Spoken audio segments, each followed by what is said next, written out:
Assalamualaikum warahmatullahi wabarakatuh. Kembali lagi di channel Nasihat Kehidupan Misteri.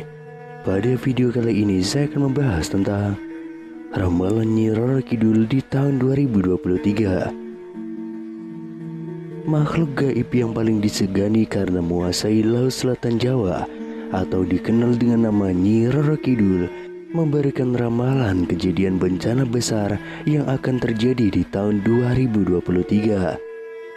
Dalam ramalannya, ada dua daerah yang dihimbau untuk harus berhati-hati. Seperti yang umum diketahui, Indonesia merupakan negara maritim terbesar di dunia. Sebagai negara bahari, mitos dan kepercayaan tentang penguasa lautan di Nusantara masih tertanam dan menjamur dalam keseharian masyarakat Indonesia. Lantas seperti apa sejatinya mitos mengenai penguasa laut Nusantara yang telah tersebar di masyarakat luas ini? Lalu apa saja kabar yang terkait bencana akhir tahun hingga awal tahun di Indonesia?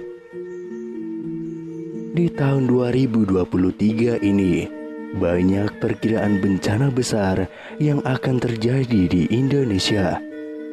Ramalan-ramalan muncul dari beberapa peramal yang sudah terkenal di media sosial. Namun ada yang berbeda pada ramalan yang satu ini, sebab berasal dari penguasa Laut Selatan Jawa, yaitu Nyi Roro Kidul. Nyi Roro Kidul adalah tokoh legendaris Indonesia.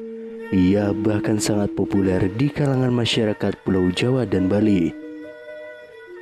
Tokoh ini dikenal sebagai Ratu Laut Selatan atau Samudra Hindia.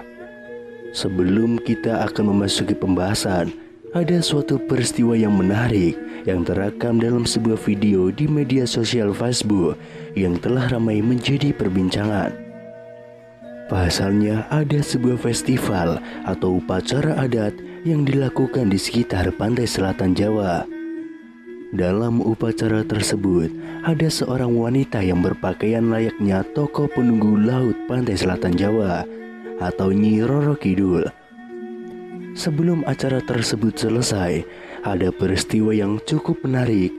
Wanita yang berpakaian serba hijau tersebut tiba-tiba dirasuki roh yang mengaku bahwa dirinya adalah penunggu dan penjaga Laut Selatan Jawa. Wanita tersebut dalam keadaan tidak sadar dan diangkat oleh beberapa laki-laki yang ada di belakangnya. Pada saat itu, ia sempat berujar mengenai bencana yang akan terjadi di tahun 2023 nanti. Di dalam ramalannya, sosok tersebut atau wanita itu menyebutkan bahwa di tahun 2023 akan banyak bencana yang melanda Nusantara.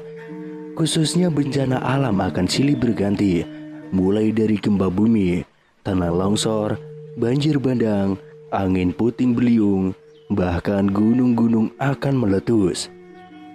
Berhati-hatilah pada tahun 2022 sampai tahun 2025 akan ada gejolak besar.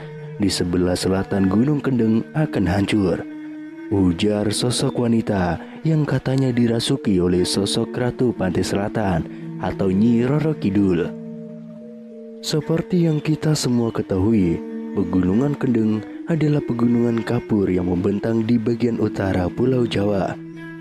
Pegunungan Kendeng mencakup dua provinsi, yakni Provinsi Jawa Tengah dan Provinsi Jawa Timur, serta termasuk beberapa kabupaten. Hancurnya sebelah selatan dari Pegunungan Kendeng tersebut, menurut penuturannya, diakibatkan oleh ulah manusia itu sendiri. Ia juga memperingatkan kepada umat manusia bahwa bumi semakin tua dan juga semakin bergetar karena umurnya.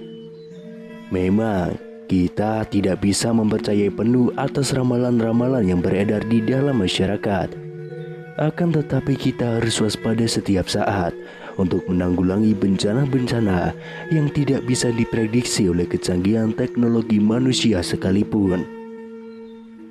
Bahkan Nyi Roro Kidul memberikan pesan menyeramkan untuk Indonesia di tahun 2023. Pesan tersebut disampaikan Nyi Roro Kidul saat warga mengadakan upacara larung sesaji. Larung sesaji adalah upacara persembahan sebagai rasa syukur warga akan hasil panen dan tangkapan ikan yang melimpah. Tradisi larung sesaji telah dilakukan secara turun-temurun di bibir Pantai Kliok di sebuah gunung kapur di desa setempat. Belasan kepala kambing, lembu, dan kerbau dipersembahkan dalam upacara larung sesaji. Setelah kepala kambing, kerbau, dan lembu tersebut dilemparkan ke laut, kemudian ada mediator yang kesurupan Nyi Roro Kidul. Saat mediator kesurupan Nyi Roro Kidul itulah, kemudian Nyi Roro Kidul memberikan wejangan kepada masyarakat. Dan berikut ini adalah pesan yang disampaikan Nyi Roro Kidul melalui seorang mediator. Pesan yang pertama, memintalah hanya kepada Allah. Jangan meminta kepadaku dan pengikutku, namun mintalah hanya kepada Allah. Karena Allah lah yang menciptakan semuanya, termasuk kamu wahai manusia. Kemudian yang kedua, para laki-laki harus hormat dan sayang kepada orang tua. Ingatlah wahai laki-laki semuanya, dari mana kamu berasal, berbaktilah pada orang tuamu. Selain itu, para laki-laki mempunyai tanggung jawab penuh atas kedua orang tuanya. Kemudian pesan yang ketiga, larung sesaji untuk melestarikan tradisi Jawa. Nyi Roro Kidul dan pengikutnya hanya menjaga, membangkitkan, dan melestarikan budaya Jawa. Orang Jawa jangan sampai lupa pada adat budayanya. Orang Jawa harus tetap menjadi orang Jawa dengan segala budi dan kepribadian asli orang Jawa. Jangan berubah menjadi orang apapun. Dan orang Jawa harus tetap bangga dengan budayanya sendiri. Kemudian pesan yang keempat, upacara larung sesaji untuk menghormati leluhur. Adanya persembahan sesaji ini bukan untuk melakukan puja dan puji kepadaku, namun ditunjukkan sebagai rasa hormat kepada para leluhur dan tidak dapat digunakan untuk meminta sesuatu yang tidak baik. Sekali lagi memintalah hanya kepada Allah. Yang kelima, mengejar pangkat dan jabatan. Sekarang ini semuanya hanya mengejar pangkat, derajat, dan kewibawaan saja, sampai tidak ingat orang tua dan saudaranya. Seharusnya kalian mengejar pangkat dan jabatan, tapi harus tetap mengutamakan keluarga. Kemudian pesan yang keenam, sembahlah Allah. Pesan keenam Nyi Roro Kidul adalah ajakan untuk menyembah Allah, karena tidak ada Tuhan selain Allah.